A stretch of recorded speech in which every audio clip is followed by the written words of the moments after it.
Hello and welcome.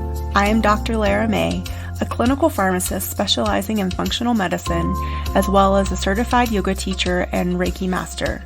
I run a truly integrative health coaching practice encompassing functional medicine lab testing, yoga and meditation, and a sprinkling of Reiki energy medicine. Join me here on Light Body Radio to break through your health plateau and come into alignment with your natural vitality.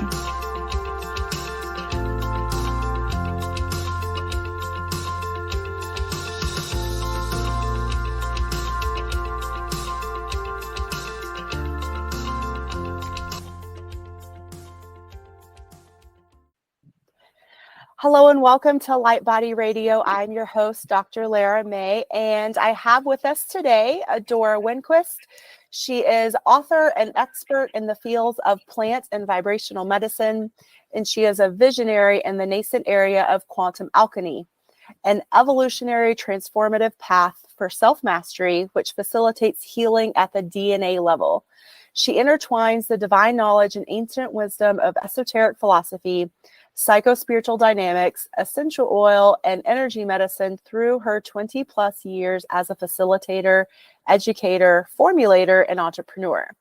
A pioneer in the field of aromatherapy, Adora continues to be sought out for her unique nose and ability to formulate aromatic products for individual and corporate clients through her website, adorawinquist.com. She is the co-author of Detox, Nourish, Activate, Plant and Vibrational Medicine for Energy, Mood, and Love, a revolutionary guide to healing at the DNA level for self-mastery, which is available through the UK-based publisher Aeon Books. Welcome back, Adora. Thank you so much, Dr. Lara. It's so wonderful to be with you again. Yes, I'm excited. So today we're going to talk about deepening intimacy in our relationships. And I've had several requests about, some relationship topics. So I thought this would be the perfect time. So can you tell us a little bit how, and maybe how your relationship coaching sort of weaves into all the things that you do and sort of your approach with it? Absolutely. Well, I would say that the common thread of my work as a healer and teacher and entrepreneur over the past 25 years is the thread of love. And we all long to experience love in deeper ways, in more harmonious ways. Right? Love is the most potent force in the universe. And at the same time, it is one that sometimes causes or how we experience some of the deepest pain in our life. And when I look back on my own journey in my early childhood dynamics and what I like to call my treasure map from when I was young, we start to look at how love was represented, how it was experienced in our lives. And in my family, there was a kind of a disconnect between my parents and how they expressed love to each other in healthy ways. And my father in particular was very loving towards me. And yet my mother was a little bit more standoffish. There were, I think, experiences in her relationship with my father that didn't necessarily go as well as she wished when I was born. And so when we start to look at this childhood treasure map of our early days, and we start to see how love was experienced, expressed, given, received, was it freely, right? Did it have conditions? Was it withdrawn? We start to see how those experiences imprint on ourselves. And then, of course, I took those experiences into my early adulthood and had a great deal of anger, of resentment, of a lot of things that happened in my home, and how the constant state of bickering, arguing, the venom that can be passed back and forth to people in an environment is something that becomes not only palpable, but part of our own experience as we're developing. And so early on in my own journey of healing, it was these areas that I had to look at, right? That I had to bring my own love to. And we're all looking for that perfect love, right? And all of us, every single one of us had experiences when we were young, when it wasn't perfect, and we still carry those patterns within us. So for me, looking at anger, looking at betrayal, looking at resentment, and how those early childhood patterns in my youth actually formed my own experience of love, how to give, how to receive, and actually how to close off, right? And when we talk about intimacy, we're really talking about that intimate connection with ourselves.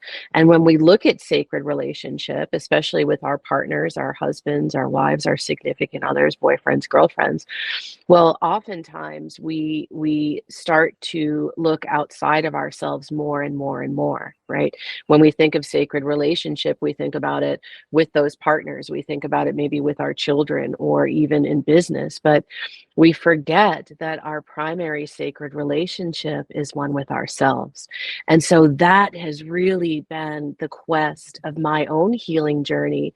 And of course, we know for those of us that are working in these conscious ways of healing, transformation, personal development, and evolution, those things that we have brought individually into this life to transform and heal, once we reach a certain tipping point in our own healing journey, well, we start to get other individuals that come to us to bring healing to their lives as well, right? It's like coming to that deep realization that each and every one of us have a unique light and a gift to bring to the world, to the greater good of all, but first by healing ourselves. And so my journey has very much been one on love and self-love, and bringing healing to parts of my own physical well-being through endometriosis, right? Talk about love and love of the divine feminine and the sacred feminine, and ways that we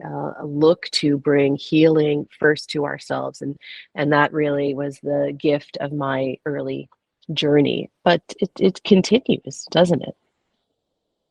Yeah, I absolutely. It's so interesting that I feel like sort of society, especially like maybe like when we're younger and maybe we're more like the unconsciousness of our development and our Yes. journey, we maybe have this expectation that, you know, we're going to meet someone and fall in love and then it's just going to take care of itself. Um, Hmm. but then I think as we go through maybe different relationships, obviously more than one, maybe we start to open up and realize, hey, you know, a relationship is not just a relationship of one. You know, it's a Yes. dynamic of you know, at least two people, and Yes. and we all bring our stuff, right? Right. Right. We are the common denominator of every relationship we're but in. But yes, exactly. And so I do remember after I had an ending to a long and significant relationship in my life, I finally, I don't know what made me come to this realization, but I was like, man, I really need to start owning my own side of the street, like what I brought to this relationship. Yeah. Um, and then, you know, when I was ready to look towards that next one, being very conscious, or at least more conscious and aware as much as I could at that point to wherever I was, you know, in the journey, Hmm. that okay, you know, how am I going to show up? What am I going to bring, and what am I ready to let go? What am I ready to Yes. not bring forward? Mm. Hmm. Because, you know, this person doesn't need that in their life. Like I don't need it and they don't need it. Well, it's so true. It's so true. And we all have this, right? So whether or not we are in a sacred relationship, right, with our one, or we're looking to call in that one, right, in sacred partnership, the journey has to start within. And how do we change until we understand ourselves, right? So it's that adage, know thyself. It's coming into that level of understanding of why we act, why we react, in the way that we do? What are our trigger points? What is our love language? What is our attachment style? Until we understand those parts of ourselves, it's kind of like, walking blind into an enormous arena, right? On a quest, but we can't see what's ahead of us because we don't know what's behind us and we don't know what's within us. And when we start to say, well, what are these patterns that I keep experiencing in relationship over and over and over again that make me scratch my head to say, hey, this isn't what I want. This doesn't feel good. I'm not being honored here. This feels like a betrayal. Where have I experienced betrayal in the past? Where have I learned to close myself off from the love that I so deeply desire? And where are the places within me, and this is one of the most insidious emotions, distorted emotions in within ourselves and in relationship, is disappointment. Because sometimes we can consider betrayal and say, gosh, I've had some really significant ones here, either in relationship or in our patterning, right, that go back to our family and our mothers or our fathers. We can say, well, I was hurt in this way, or I deeply wanted this, and I didn't get it, and I was disappointed. And so each time we experience disappointment, even if it is smaller in regard, it begins to compound and compact. And then before we know it, we have the expectation of further disappointment, and we don't know it, right? Because it's at the subconscious level. We're not aware of it. But we're always expecting the other shoe to drop, or we're always expecting the other person to leave, or to not be present, to not listen, to not see us. And don't we all crave to be seen and heard and understood for who we are authentically?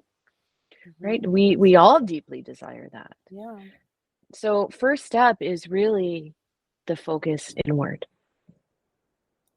And I'll share a little story. About 5 years ago, I met my person, my soulmate.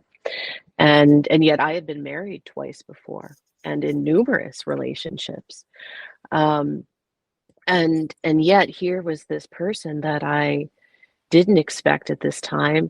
And yet he had all of these attributes that I would write about, that I was calling in for years, right? That I was dreaming almost into existence, or that's what it felt like. And yet, there was these moments of anxiety that would come up in the beginning. And I don't know about you, but I have a bit of a fear of heights. And I remember being on this roller coaster in New Jersey, and I sat in the front, and I felt so exhilarated going up to the top, right? Like, oh, this is amazing. I can totally do this. And just about when the roller coaster was going to make its way downward, I had a complete panic attack.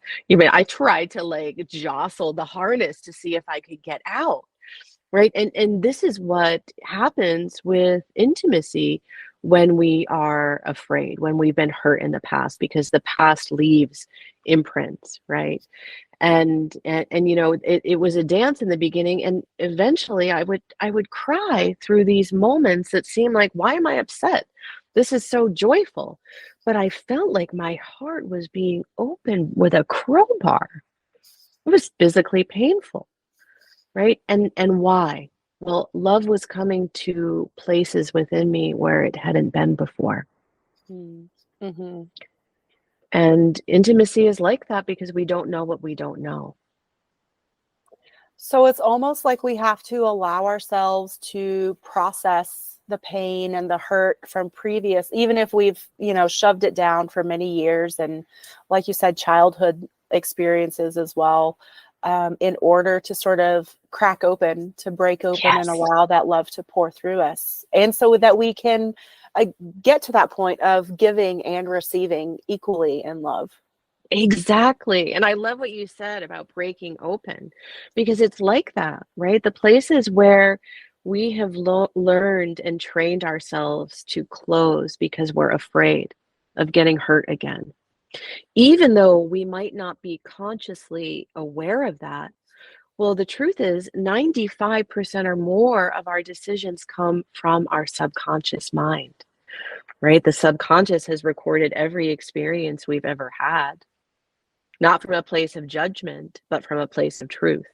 So every time we've been hurt because we've opened, right, and we've lost love, or we've lost loved ones, or we've been betrayed, that pain that we carry, until we can open up to release it, we're still closed. And some of the practices that we look at in this journey of transformation, in this journey of opening to receive, to cultivate, create the love that we deeply desire, there are steps to this that involve letting go.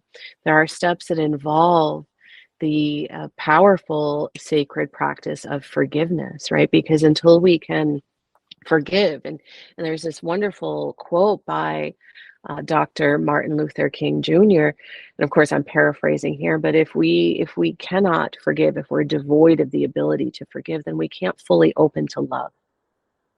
And so this is so important, because then we start to say, well, forgive. Well, what does that mean, right? Is it easy for me to forgive? Or sometimes we don't even think of forgiveness, but what we do start to cultivate are feelings of judgment, of anger, of resentment, of criticism, of withdrawal, right? And we know that those do not serve us, right? Because that doesn't feel good in the body, in the mind, in the heart. So when we think of forgiveness, we also have to acknowledge, like, we can't coerce it, we can't force it, we can't manipulate it. And the truth is, it's really not about the other person, because the true forgiveness that we crave is the forgiveness of ourselves for all of the places where we've held self-judgment, unrealistic expectations, where we feel like we've failed in life and love, right? All of these places that we hold ourselves up to something that wasn't possible. It's like an allowing, like it's almost like we have to get to a place within ourselves that we're able to allow Yeah, ourselves to let go, allow ourselves to open up, yeah, allow ourselves to even like give ourselves permission to see it in a different perspective, in a different light. yeah. Yeah. I think there's a breath code, love code breath technique that I created, calling it breath work for the modern alchemist, because I think that we need practices that are simple, accessible, that we can start to do anytime, any place. Because when we feel like, oh gosh, I got to do a meditation tonight, it's a half hour every day or 20 minutes, like, that seems overwhelming. And what is, human nature, when we get overwhelmed, what do? Shut down. Nothing. Yeah, nothing. Run away, shut Nothing. down, do Run away, nothing. shut Yeah. down. Right. And so what does it take to live a life that is full, that is free, right? When we start to look at some of these practices, like and I'll share this with you because I think it's really powerful for all of your listeners to feel a sense of empowerment of their own well-being, of their own experience of love within themselves and their outer relationships. Because there is something really potent that happens when we set ourselves free, right? And we're the only ones that can do that. It's Mm-hmm. not like asking someone else, please forgive me. Right. And it's also not like, you hurt me, well, I have to forgive you to set myself free. No, I have to forgive myself for all of the places where I've held myself up to something that is impossible. And the truth is that, ultimately, even when we think about betrayal, right, and we've all experienced it in some capacity. I have a whole litany of a story that I can go back to, and, starting with my mother, and then so many females in my life, right? And the sisterhood wound, that's a whole other topic of Mm-hmm. conversation. We could dive deeply within that. But the truth is that if we're really honest with ourselves, no one has betrayed me more than I have myself. Mm-hmm. And any time that we're not honoring ourselves, our light, our bodies, our mind, our hearts, our souls, our worth, our value, right? Think of all of the energy that's held in um, challenges with self-worth, self-esteem, right? Seeing, feeling, allowing our true value and worth to shine. There's a piece of this that we all carry from the human perspective. So again, coming back to what is a way that we can in this moment, and I'm sure that this is something that we could practice together, because I don't know about you, but in this moment, I can think of something right now that I want to release Mhm. and forgive and bless, to be able to transform. Because when we carry the pain of the past, what happens? It's heavy, right? And not only is it heavy and it doesn't feel good, it distorts what we are creating in this moment and in our future. So, do you want to do the practice? Yeah, let's. Want to go Yeah. for it? Okay. Okay, great. Now, of course, one of the caveats I will always say, as an aromatherapist and someone who has not only worked with essential oils and created formulas that have sold hundreds of thousands of um, bottles around the world, and had the gift to be able to work with so many individuals in this capacity to transform our emotion, that if you incorporate a pure essential oil in this practice, you will further potentize it. And you will not only potentize it, but you will support the shift of your feeling in the moment. You will support the shift of your emotional reactions in future moments, because you can repattern your neural pathways in this regard. You can also access the subconscious, right? We know the subconscious mind is both our lock and the master key to open up to higher levels of conscious awareness. So I'll always say, add a drop of your favorite essential oil to the palm of your hand and take a deep breath in before you do this. But it's going to be 3 simple steps: release, forgiveness, and gratitude. So the first one is acknowledging that there's something inside of you, there's something in your mind, your heart, your soul, your body that doesn't feel good, and you want to let go of it, right? So when we're holding on to something like this really tight, in our awareness or in our day to day, like there's a good reminder that there is something to be transformed. So it is a breath in inhalation, right, which holds the energy of expansion. So once you have that in your mind, take a deep breath in, and on your exhalation, you're going to invite in the intention to let go.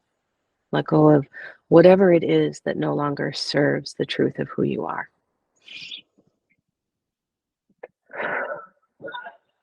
And in that letting go, it's a great, like, breath, right? It's just like that incredible release, that incredible relief, right? And this is how we open to greater intimacy in our relationships, by letting go of the things of the past that no longer serve us. Now, you might feel like, okay, I did that one breath, I haven't fully let go of it. Well, that's okay, right? The release breath can be a few breaths, like of just another one in, and just letting go until you feel that release in your musculature, right? In your mind, you can let it dissolve. And your emotions, you can just let it dissipate. And then when you feel, and it is that, like, kind of letting down of the energy, letting the energy relax in your body, letting your muscles soften. And then the next breath is that breath of forgiveness, right? And bringing that forgiveness to ourselves, because forgiveness paves the way for our liberation. It sets us free. It also allows us to receive grace, right? And just the word grace, like when we say that, right? It's like a healing balm for our soul. It brings solace, it brings reconciliation, it brings comfort. So let's take in that forgiveness breath, and just letting the energy of forgiveness bathe you and bless you with grace. Now, the great thing about this is the more that you do it, the faster it works. And the more you're creating that automatic response, right? And these skills, these tools of empowerment. So just that forgiveness. And then when you're ready, when you feel like, wow, it's like a wave of easefulness through my body, well, then take a breath of gratitude. Gratitude, we know, is one of the highest frequencies of co-creation in our lives. We know that consistent cultivation of gratitude day to day has so many beneficial effects on our brain, right? Releasing dopamine, serotonin, increasing our positive outlook, right? It brings us into a place of attraction with more experiences to be grateful for. So it is also an energy of expansion. So that breath of gratitude, just I'm so grateful for my own courage and commitment to transform, to change, and to create a different experience of love, of intimacy, of life than I've had in the past, than my ancestors have had in their past, right? And that many of us collectively have had in our past. There is a new way. How does that feel? Feels wonderful. Thank you. Yeah, so simple but so powerful. Yeah. Yeah. So how do we bring this back to intimacy, right? What is intimacy? Intimacy is into me, I see. And even coming back to that conversation about my own sacred relationship, the one thing I realized in those early days of cracking open, breaking open, was that I was shocked because I thought I was so open before. And I thought it was all of these other individuals that I was in relationship with that weren't emotionally available, that were so dysfunctional, right? And yet it was my own places of brokenness that I was connecting with so I could come into a deeper awareness and understanding of myself to heal, to grow. So I've had this question asked of me before, so I'll ask it of you as well. When people are, they say they're in this cycle, I keep attracting the same type of person no matter what I do, or the same Yeah. situation always ends up, even if it's a different person. Obviously, we're the common denominator. How do we start to allow ourselves to, is it that process that you just, brought to Mm, us? Or how do we maybe sort of like make that leap to realize, mm, what we need to shift to break that pattern? Some people will say, oh, well, you have a karmic lesson you need to learn, and that's why it keeps coming up. But is that mm. really true? I don't know. What do you think? So this is what I believe, that if we look at the pattern that we are currently experiencing, everything is held within this moment, right? All potential is held within this moment. And if we start to say, okay, here's this pattern, keeps showing up again and again and again. Why is that? I don't want this. Well, we want to follow the threads of that pattern back to our early childhood dynamics, to that treasure map, and look at where those patterns are rooted. We don't have to go back into 8 lifetimes ago or even go into the conversation of the karma, because everything is held within this life, our whole map, our whole blueprint for healing and transformation, to come into a deeper understanding of our soul's path and purpose, right? And so the pattern is held somewhere within your treasure map. The pattern is held somewhere within either the mother or father or in how they related to each other. Because everything that has been held within your patterning right now has also been held through your ancestral lineage. And so that is how we evolve, right? We evolve by coming in and transforming and transmuting these patterns that have been carried and repeated again and again and again and again. So one of the things I like to say is that we're really coming into this deep awareness of transformation from our soul to ourselves. Because even the patterning, even though we feel it from an emotional perspective, it's all viscerally held in the cellular consciousness. So until we can go back and look at the pattern and how it was held within our family of origin and feel that pain that's locked inside of us, right?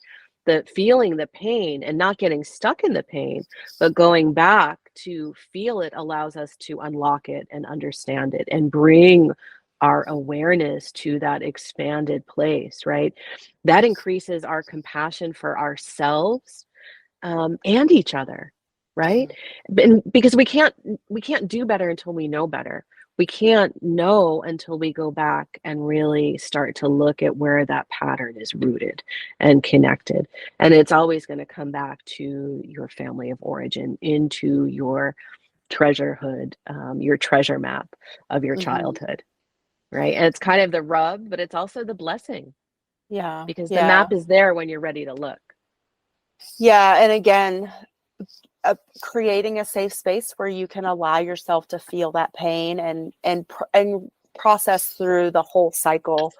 I think that's so powerful, and so many of us, shy away or completely avoid or run from it, honestly. Yeah. Um, but once we've allowed ourselves to do that, then I feel like we're able to also start to see things from a bird's eye view, from the global perspective. Yes. And like you said, bring that compassion to the other people that were involved in the dynamic. And instead of looking at it from sort of inside the fishbowl, you're able to be the observer. Yeah. And that really, I think, also helps us be able to forgive ourselves and the other, people involved a little bit easier. Well, it does, because once we're able to come to a place of our own inner healing and transformation, and to be able to step outside of the pattern to look in, then we see it from a completely different perspective of like, oh wow, look at how their own past, look at how my mother, my father's own childhood, um, formed the individual that they were, right? I can really see how they did the best that they could at that point. I couldn't Mhm. see that before. I was too much in it. And I had an individual experience in my own life, and because there was tremendous dysfunction in my family of origin in my childhood, and where I had a lot of judgment towards my mother for staying in a relationship that wasn't honoring her, even though I had a tremendous closeness with my father, right? Because remember, we don't see things from just one perspective, and we don't feel things just from one perspective. There are many different ways that we look at our early childhood patterning based on our age, our development, and where we've created alliances with one parent over another. Well, that distorted energy that I felt towards my mother and was also projected back to me. So I don't want to just discount that to say it was based only on perception. Many of us have experiences that are deeply painful and wounding. But it wasn't until I was in my own relationship and had a similar pattern of that dysfunction, distortion, that I said, "Oh my gosh, now I understand." Right? I have compassion for her for the first time, but it took me over 38 years to get to that point, Yeah, because I couldn't see it before. right. And I think that's also just part of our journey and our Yeah. evolution and our path. And again, just being gentle with ourselves, and instead of saying, well, oh, why didn't I see this from the very beginning? Just be like, well, you know, I went through this journey, and now I have the opportunity to look back Yeah, and forgive and learn and move forward. And I also have the option to make different choices going forward. I think we also sometimes forget that just because we've had even a pattern in the past, maybe in relationships, that doesn't mean that the next one has to be the same. All we have to exactly. do is say, I can choose differently, and give ourselves permission to do that. Yes. And when we can invite that love in and forgiveness into places within us that it hasn't been before, it transforms everything and opens that new possibility, that new elevated experience of relationship, harmony, intimacy, passion, right? Not just the passion that is the dopamine rush in the beginning, but when the passion and intimacy and commitment and connection can continue to deepen in time, right? Building Mhm. unity for longevity. What a gift that is to know that that is possible when we are committed to the transformation, right? To the journey of change. And even, being at a in a place too where you're comfortable sharing these things about yourself with your partner and Yes. saying, like, sorry, I was just triggered, and maybe giving them a little background so that they understand you at a deeper level also. Yeah. Again, it's a two-way street, and sometimes we probably trigger our partners just as much as they trigger us. And being open with Yes. those lines of communication, I think, helps create a deeper understanding and compassion.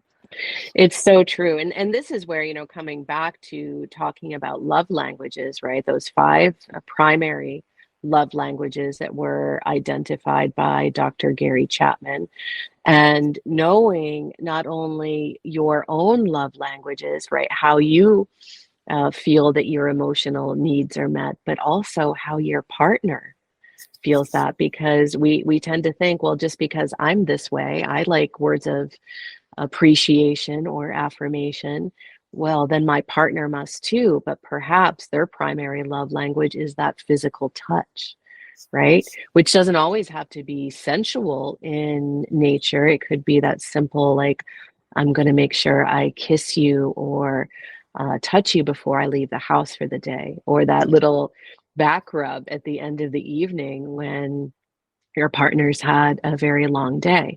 So it's really understanding ourselves, understanding our partner, looking into our attachment styles, which of course are based on our early childhood dynamics, and to know ourselves before we open ourselves to know and understand our partners. hmm I have another question for you, that has come up through, different, coaching situations, and it's something that, I always think is sometimes tricky for people, when we have closed ourselves off with the thought or intention that we're creating healthy boundaries, and I'm using air quotes, healthy boundaries. Mm, So I would love your perspective on the sort of maybe the line or the difference between being closed off and having mm, a healthy boundary with a partner mm. in a relationship.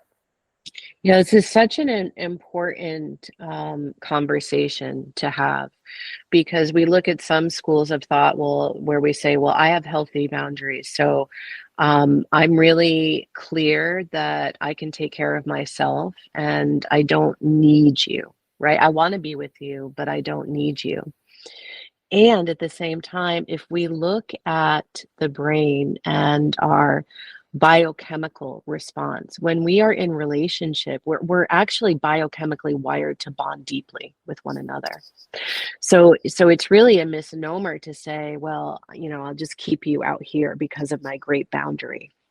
Because in relationship, when we bond deeply with another, we regulate each other's hormones, right? Blood pressure, like all of these biochemical responses that are outside of what we think of emotional bonding. Mm-hmm. And so we really need to be clear, well, am I saying I'm holding this boundary because I'm afraid of opening and becoming vulnerable to the depths that I actually really want, right? It's safer to keep you out here. Now, of course, we know boundaries are important, right? To be able to honor ourselves, to not have codependency in our relationship, right? I'm not responsible for your happiness, right? Nor are you responsible for mine. We're two individuals that are seeking first within ourselves. When we can find that place of love within through self care, self honoring, self love, where we fill our cup first, well, then it's a very different level of engagement when we come to relationship with another. And Mm-hmm. we are able to open in a very deep way for that intimacy that involves true intimacy involves emotional vulnerability. Mm-hmm. And there's no way around that, especially because we've all been hurt before. So having those conversations that can be uncomfortable, like, I get triggered when you do this. And it's not because of you, it's because of my past. But how can we come together and be open in our communication and find a new place of meaningful connection that has authenticity, honor, and the depth of what's possible when two human souls come together. Mm-hmm. Yeah, and I think also, like you said, just being honest with ourselves that what our souls are truly seeking is that deep intimacy, Yeah. and just being okay with that, and then, like you said, like being, I think, vulnerable and to a level transparent, um, Yes. about what the stuff that we're bringing with us that Yeah. that maybe we haven't let go yet, and that maybe whatever the relationship dynamic is will allow each person to maybe let another layer go. um, Yes.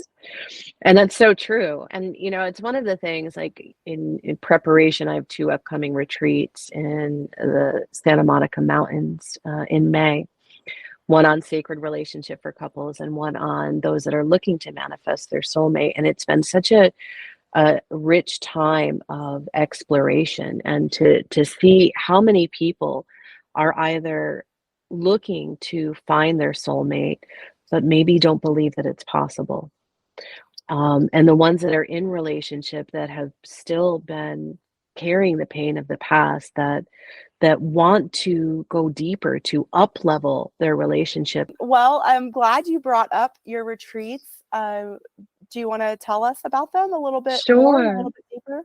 Yeah, I'd love to. So on May 6th, in the Santa Monica Mountains, in this beautiful private home, we have the Sacred Relationship Couples Retreat. And, it's jokingly having this conversation that it's not a couples therapy, right? It's a couples up leveling program, right? For you to come into the places and build that unity for longevity, right? And what it takes to not just maintain, not just live, but really thrive, really deepen that connection, that commitment, that passion, and that intimacy that is so possible when we are connected with our other, right? With our person. And so we'll be exploring some of these aspects of love language and attachment styles and soul psychology, and really giving the tools for deepening conscious communication, which is not just speaking, right? It's listening too, Mm-hmm. and how we can move through some of the areas where we end up coasting in our relationship, or get ahead of those challenges that do happen right after the 5-year mark, the 10-year mark, right? How do we build and deepen from that perspective? And so I'm going to be sharing a technique that I have called Eros Touch, with, of course, an Eros passion love formula of aphrodisiac essential oils, and how we can cultivate these practices in a very accessible way of deepening that intimacy and opening to greater levels of that passionate connection to renew and revitalize, reinvigorate our love. And then, of course, we're planning that. And then someone said to me, Adora, what about for me? Like, I'm really ready to find my soulmate. And so the next day on May 7th is manifesting your soulmate, mapping your way to the one, which is, a process that is actually actionable, right? Actually creating that map and then using alchemy and vibration and frequency to bless that and potentize that with actionable steps to take every day, where you actually are receiving your person, right? That there is an alchemical process that happens. And of course, first, we know it starts with the journey inward, right? To be able to say, okay, this is a pattern that I've had in these relationships, and I know it's not serving me. I am ready to transform and transmute, to let it go and open it up, to write a new story of love, to write a beautiful new story of what it means to have that harmonious depth of emotional connection and the ability to go out there and live your most abundant, loving, harmonious life. Because it is possible. And the truth is that, your journey in life is meant to be filled with joy. You Yes. can have it all. Yes. Wonderful. Sounds so beautiful. And can people find those on your website, Ye- adorawinquist.com? Yes, they're right there. If you go to the retreat section at adorawinquist.com, or of course the soulinstitute.co. And there's wonderful information. If you have questions, you can book a free discovery call with me or my co-facilitator, Sean Christian, who's a wonderful creative mindset coach. And, one of the things that I think is most unique about these two programs is that we bring a unified perspective, a unified approach of the masculine and the feminine, because we need both. We have both within us. Mm-hmm. And to balance those within us is how we create greater harmony, right, in the relationships outside of us. Fantastic. Awesome. Well, thank you so much. Is there anything else that you want to bring forward before we finish up today? Well, I just want to thank you for this wonderful opportunity to share and have this deep dive. I love what you're bringing forward in the world. I would say that please visit the website for our blog, our alchemy library, our YouTube channel. We have so many free, wonderful resources to curate your path of self-mastery, of deepening love, of intimacy, of transformation, of growth, and really becoming a part of our vision. My vision for the Institute is to activate over 25 million individuals to embody their soul purpose and thrive in all facets of life. And we are evolving consciousness with the frequency of love. And so please join us. We welcome you. Yes, yes. I definitely encourage you. I completely agree. So again, thank you, Adora. It's been a pleasure, and I look forward to our next conversation. Me too, Dr. Laura. Thanks so much. Blessings. Thank you.